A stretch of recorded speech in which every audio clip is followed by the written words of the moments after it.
Hi, everyone, and welcome to our webinar. My name is Marissa Marks, and I am the Marketing Manager here at Trace Security. If you have any questions throughout the presentation, feel free to drop them in the chat, and we'll answer as many as we can at the end during Q&A. We will be sending out the slides and recording to all attendees next week. To get us started, I'm going to introduce Trace Security and give some background on our expertise in information security. With over 21 years in business, Trace Security continues to be a leading provider of cybersecurity and compliance solutions. Our company was founded on February 18th, 2004, as one of the first technology companies to incubate in the Louisiana Technology Park. Our company's mission at its founding was simple: to help banks and credit unions protect their customer and member information and comply with GLBA, FFIEC, and NCUA requirements. Since then, Trace Security has served over 3,000 organizations across the United States. We maintain a strategic alliance with America's credit unions, which positions us as their exclusive provider of cybersecurity and compliance services. Trace Security's comprehensive portfolio of solutions allows organizations to manage their information security program through IT risk assessments and audits, social engineering, penetration testing, security training, and more. At this time, I'd like to turn things over to Luke Harrison and Daniel Zinanti, two of our information security analysts who are excited to dive into some common IT audit discrepancies for you all today.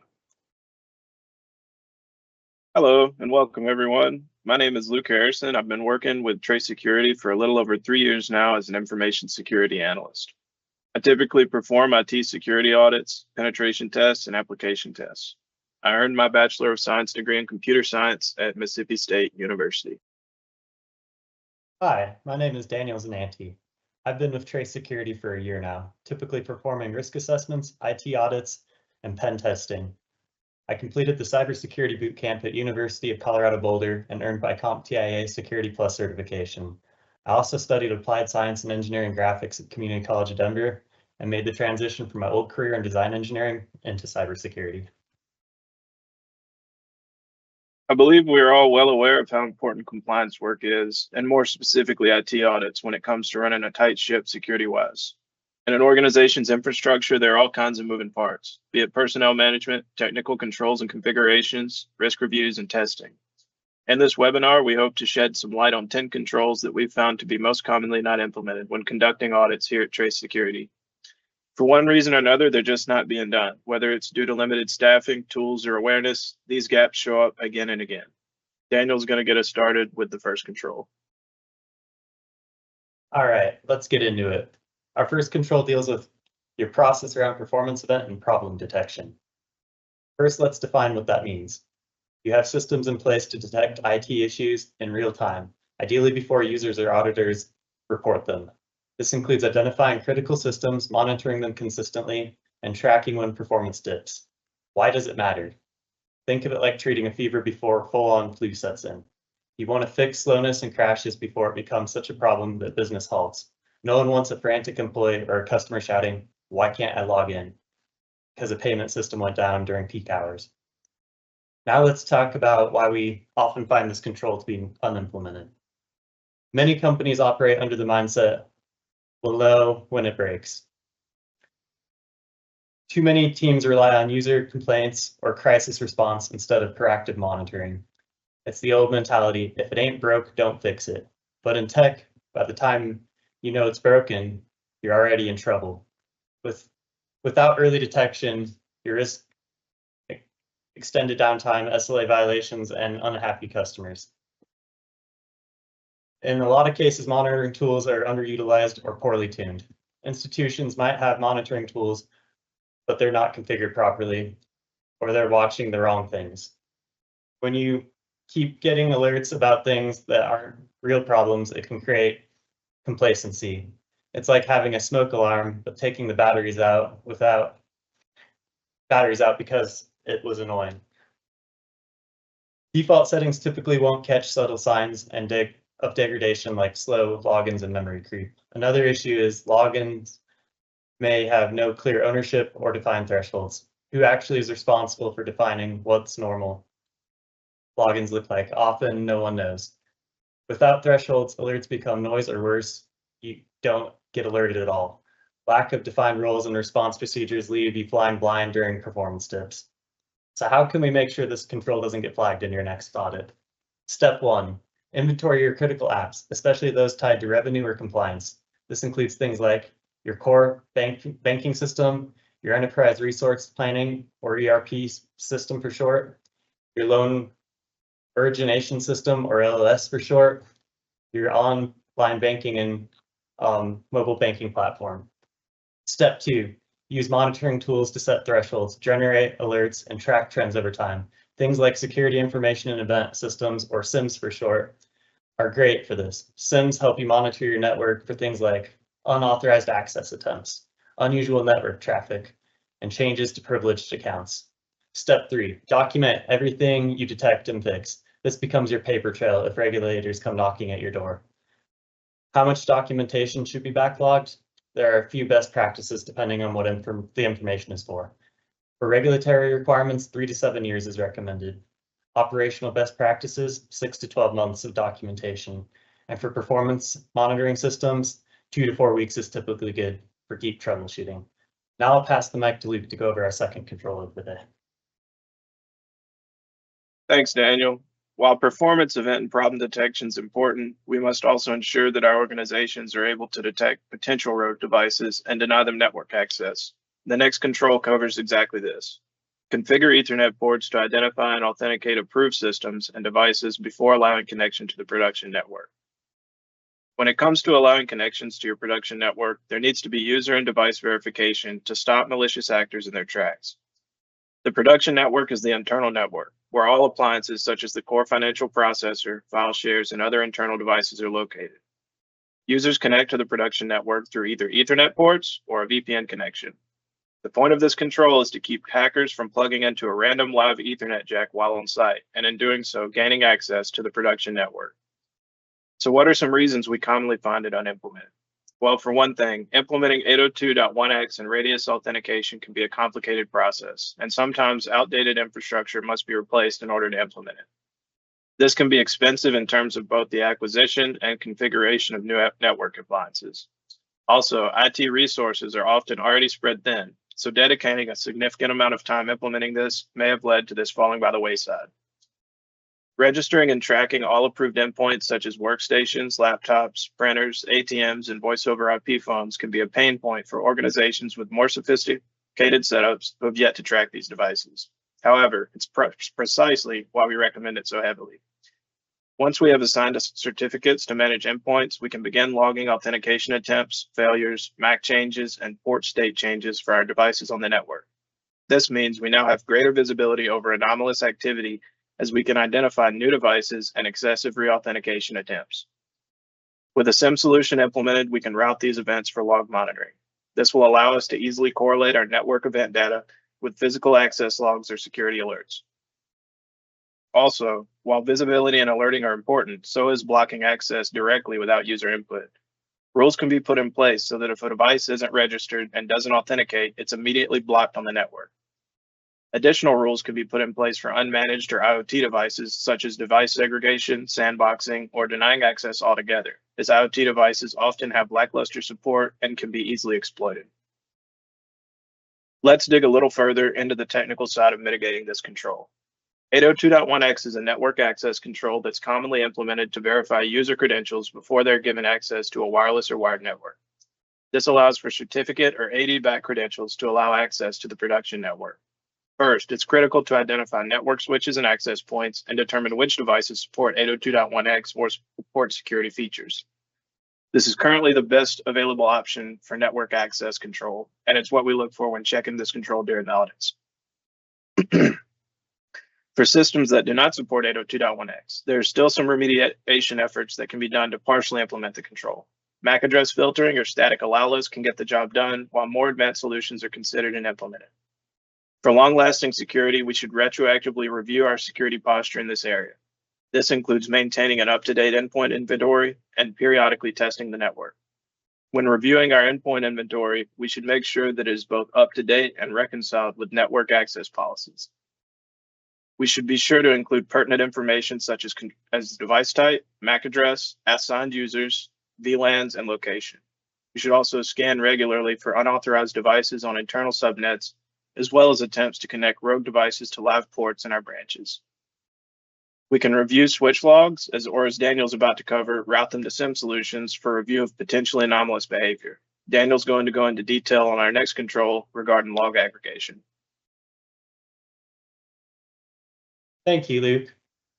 Let's talk about our third control. Next up is centralized log storage. Log storage refers to the aggregation, retention, and protection of audit logs for systems and devices to support security monitoring, incident response, and regulatory compliance. Centralized log storage means all of your important system logs are sent into one secured central place. This includes things like your network activity, firewall configuration changes, applications, and user access.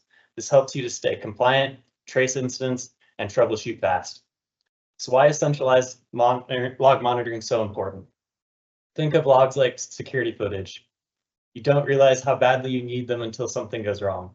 Without logs, you're flying blind during an investigation, or worse, telling the auditors, we don't have that info. Let's talk about why we typically find centralized logs to be not implemented. For almost any organization, logs are scattered like puzzle pieces. Each system, appliance, or cloud app has its own log location, and nobody's putting the pieces together. It's like trying to solve a mystery with pages from different books scattered in different buildings. Without centralized log storage, you lose visibility, correlation, and valuable forensic clues when things go south. Another issue is storage costs and complexity are often misunderstood. You might be worried that it'll be expensive or complicated to centralize logs, especially across hybrid environments. But here's the truth. Cloud-based SIMs and open source tools make it way more accessible now than even a few years ago. Most organizations are overestimating cost and underestimating the risk of not centralizing logs. A major reason this is implemented is nobody owns the logs. Does this responsibility fall under IT? Does it fall under security or compliance? Often nobody takes ownership. Without a champion, logs stay decentralized, retention is inconsistent, and alerts don't go anywhere useful. This lack of accountability turns audit logs into digital tumbleweeds, making them useless when you need the most. So how can we ensure this control is implemented? Step 1, identifying everything that generates logs, things like your servers, firewalls, and endpoint tools. Step 2, pick a log aggregation tool that fits your size and budget, like Elastic or Splunk. Step 3, set retention periods based on internal policies and make sure access is restricted and monitored. For example, 1 year of retention for audit logs is a good rule of thumb. Now back to Luke. While SIM or log aggregation solutions are useful for reviewing various logged information, we should also make sure to verify file integrity on systems. Almost all organizations rely on system baselines to set up new devices on the network. This means installing commonly used software on new devices, making sure configuration is correct, and ensuring the correct permissions are in place. File integrity is important because the files that we trust when opening them or running a program must be exactly what we expect them to be. Otherwise, we may be opening ourselves to a myriad of attack vectors. File integrity monitoring software can be used to verify that files and applications have not been tampered with and can alert IT administration if changes are made that seem suspicious. This is often a more advanced control as FIM software can be expensive and the configuration of FIM controls can require a significant amount of IT resources. It also requires a significant amount of upkeep in order to remain effective and will likely require some tuning over time to standardize. Many organizations rely on compensating controls such as endpoint detection and response or EDR or extended detection and response or XDR tools. EDRs and XDRs, as well as a SIEM solution, already can provide behavioral alerts despite lacking strict hash comparisons. Unless tuned well, FIM software can create a flood of alerts. Some organizations may feel that they don't currently have the resources to dedicate to false positive management. File integrity monitoring software is designed to detect changes to system baselines and/or application source code. Tools that support real-time or scheduled integrity checks are sometimes included in SIM solutions, but implementing an FIM solution is highly important for ensuring applications are clean. First, an organization should catalog directories and files where baseline integrity is essential, such as web application source code, core banking software, and file shares. Essentially, any commonly used executables will be high-value targets for attackers. Scan the directories hosting executables to capture cryptographic checksums with SHA-256 hashes, while in a known good state. Define files and directories to monitor and then set rules for tracking changes in metadata. This should include permissions, ownership, and timestamps. This should also be monitored in conjunction with the actual contents of the file. Once FIM software is implemented as a baseline, logging and alerts should be configured to provide actionable information as easily as possible. Be sure to exclude noisy or volatile paths, such as logs or temp files, in order to reduce false positives. Integrate alerts into your SIM or alternative logging platform for correlation and investigation. We also want to log each change event with timestamps, file paths, change type, and responsible user or process if possible. It is also recommended to document severity thresholds for different change types. For example, source code overwrites will usually be more critical than configuration file changes. You can use whitelisting or rule logic to reduce noise from benign changes such as approved patch cycles. Consistent review and testing is necessary for all security solution implementation, and file integrity monitoring software is no different. Organizations are recommended to create new baselines after major updates, deployments, or patch cycles. These new baseline events should also be documented with approval from appropriate staff. Internal testing can be done through simulating known changes, such as modifying a configuration file and confirming that alerts trigger as expected. Documentation of FIM coverage, policies, tool configuration, and alert handling procedures will help overhead in both training and consistency of implementation. Lastly, reviews of effectiveness can be done after security events or offensive security engagements. Now Daniel's going to talk about some commonly missing network defense mechanisms. Thank you for that great insight, Luke. Now let's talk about network intrusion detection and prevention systems on firewalls, NIDS and NIPS for short. Intrusion detection prevention systems watch your network traffic and raise alarms or block bad stuff when they see threats. NIDS detects and alerts while NIPS actively blocks threats in real time. Why is this important? Firewalls are gatekeepers, but they don't inspect everything. NIDS and NIPS are like guard dogs, sniffing out trouble inside and outside the gate. These tools catch malware, unauthorized access attempts, and strange traffic patterns that firewalls miss. So why do we typically find NIDS and NIPS to not be implemented? We've heard organizations say, we have firewalls, isn't that enough? Firewalls are great, but they're like a security guard who only checks ID at the door. NIDS and NIPS are more like airport TSA. They inspect what's inside the bag after it gets in. Many teams mistakenly assume a firewall equals complete protection and don't realize it won't catch malicious activity like lateral movement or internal data exfiltration. Your IT staff may be wary of false positives or alert fatigue. Intrusion detection tools can be noisy if misconfigured, and that scares off teams with resources constraints such as staff and budget. The sad truth is nobody wants to dig through thousands of benign alerts just to find one real threat. The result, they don't tune their system properly, or worse, they don't deploy one at all. It's important to remember that your perimeter is a moving target. With the increase in remote work, cloud services, hybrid environments, and many organizations aren't even sure where their perimeter is anymore. This uncertainty causes analysis paralysis, so they delay use of NIDS and NIPS implementation rather than adapting it into a modern network model. The bottom line is this: the lack of clear deployment strategy often leads to inaction. Now let's talk about what we can do to fix this. Assess your network layout. Find the choke points where sensors will catch the most traffic.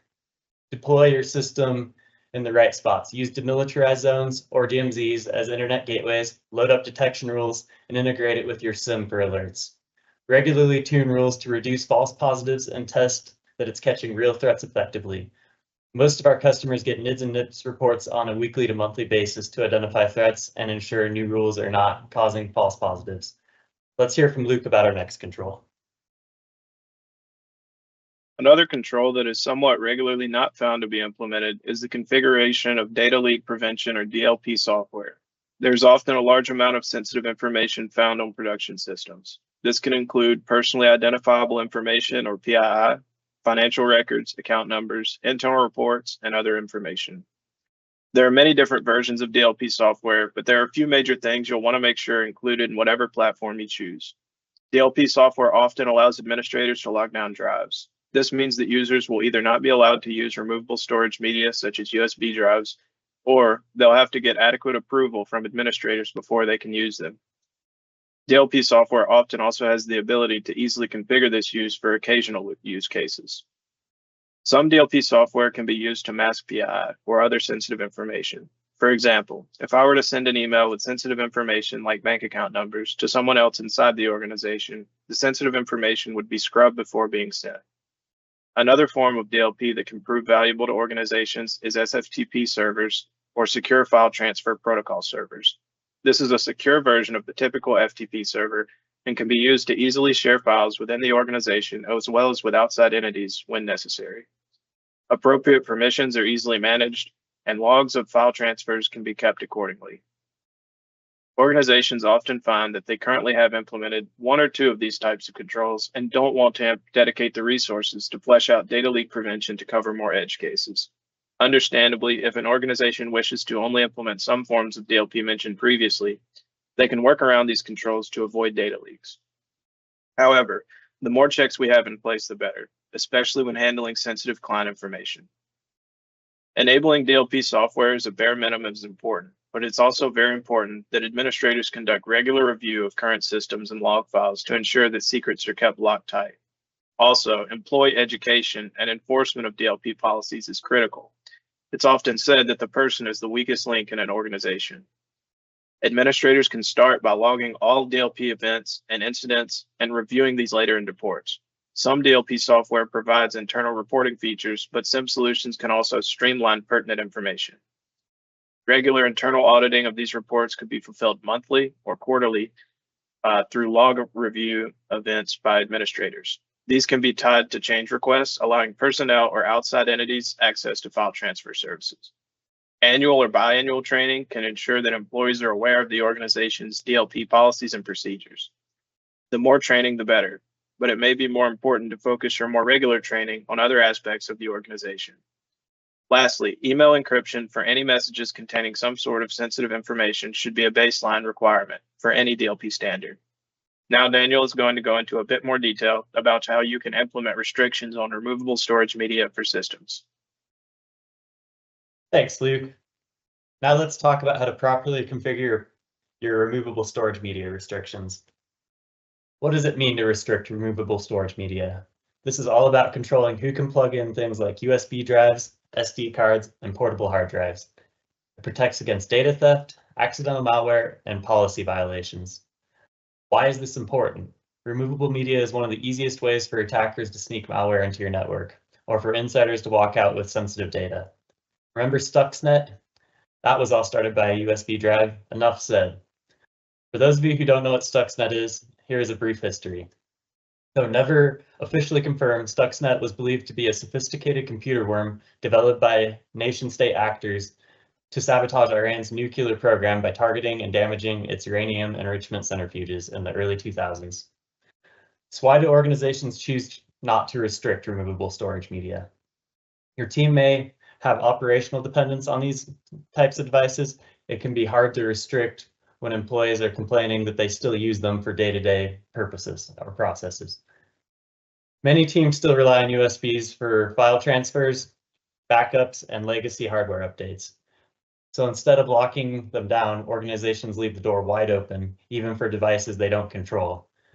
That convenience becomes a massive attack surface, especially when ransomware and insider threats are concerned. Another reason it isn't implemented can be lack of centralized device control tools. Without endpoint protection or device control policy in place, it's hard to know who plugged in what, where, and why.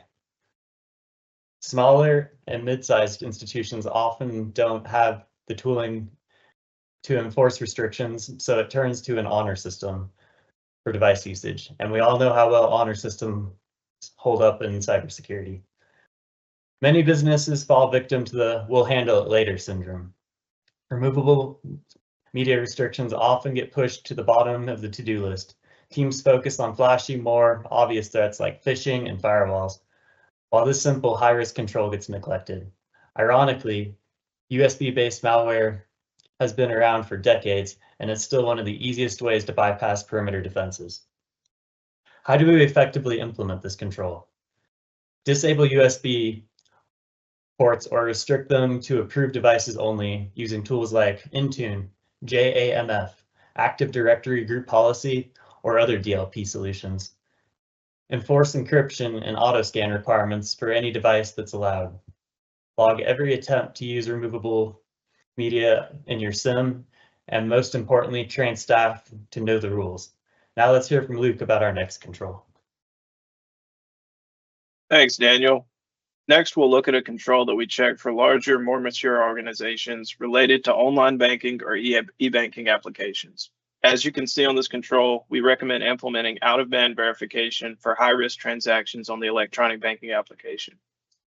High-risk transactions can be defined as high dollar amount transfers or wire and ACH changes. And specifically, we're talking about transactions conducted on the e-banking application.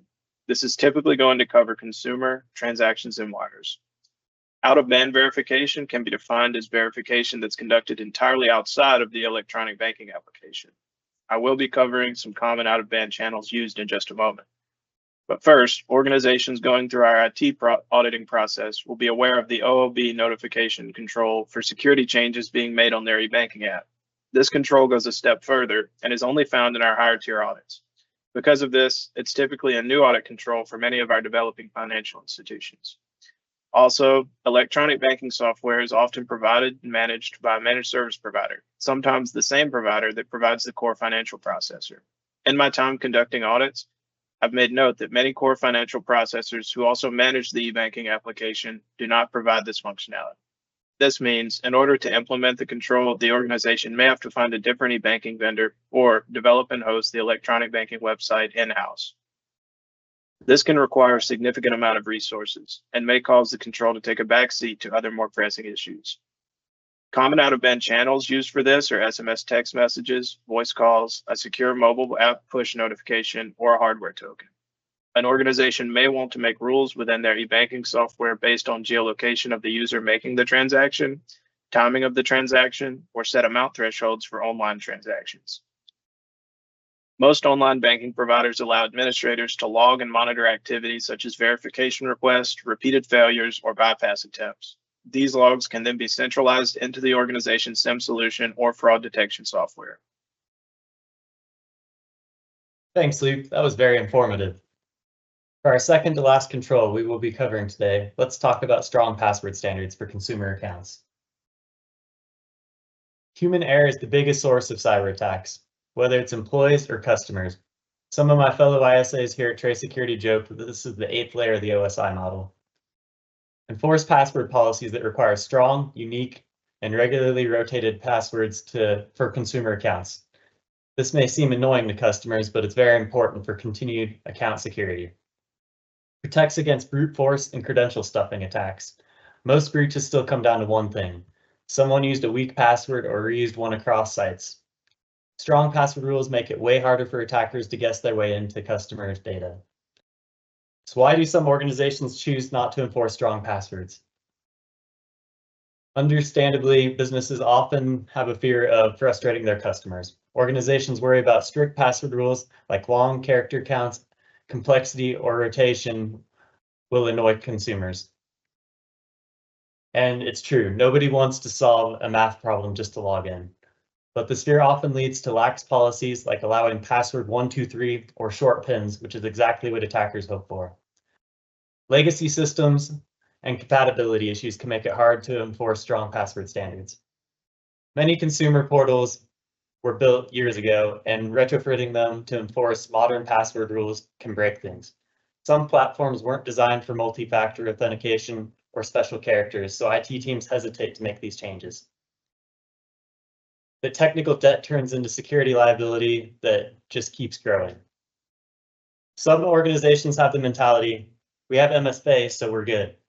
Multi-factor authentication is great, but it doesn't mean weak passwords are safe.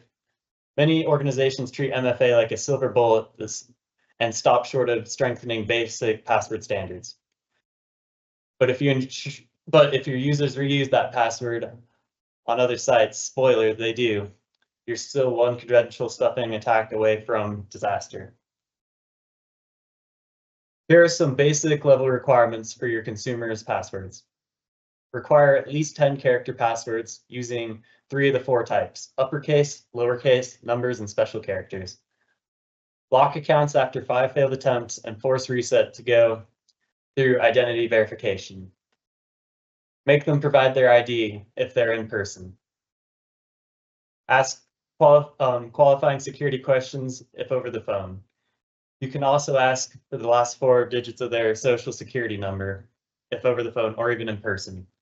Disable old and active accounts and help users understand what strong actually means with password guidance when setting up their accounts. I will now pass along the mic back to Luke to go over our final control today. Thanks, Daniel. The last control that we're going to be discussing today is actually related to a few controls. These controls essentially cover the establishment and maintenance of a supply chain due diligence program and the conducting of due diligence for both potential and current third-party suppliers. It's important to conduct both forms of vendor review, as a supply chain failure could lead to compromise or inability to provide service.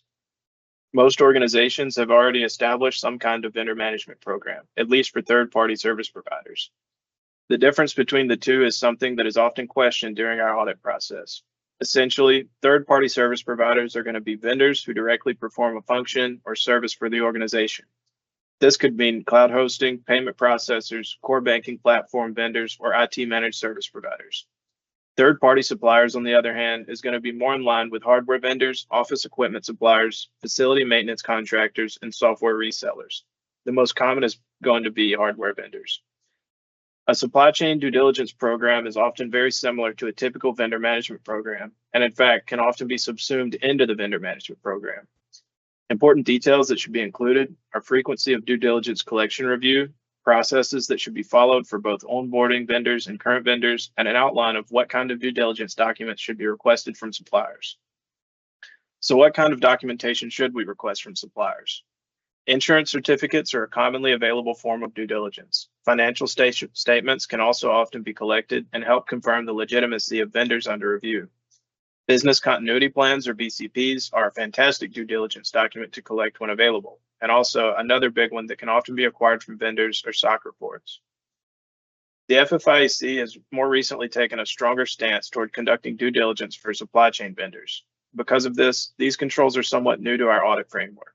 In turn, many organizations are seeing these controls for the first time in the past year or two. This is one of the reasons that the control is often found to be not implemented during IT audits. Another reason, and the one that we hope to have mitigated during this webinar, is a lack of understanding around the controls themselves. Often when conducting IT audits, customers are unfamiliar with what kind of vendors classify as suppliers and what kind of information they can expect to collect during due diligence. Hopefully, we've provided a sufficient amount of information to assist customers on this during the webinar. If you have any questions during IT audits, I encourage you highly to reach out to the analyst conducting the IT audit to discuss the controls. During an IT audit, we, the contractor, and you, the customer, are working as a team.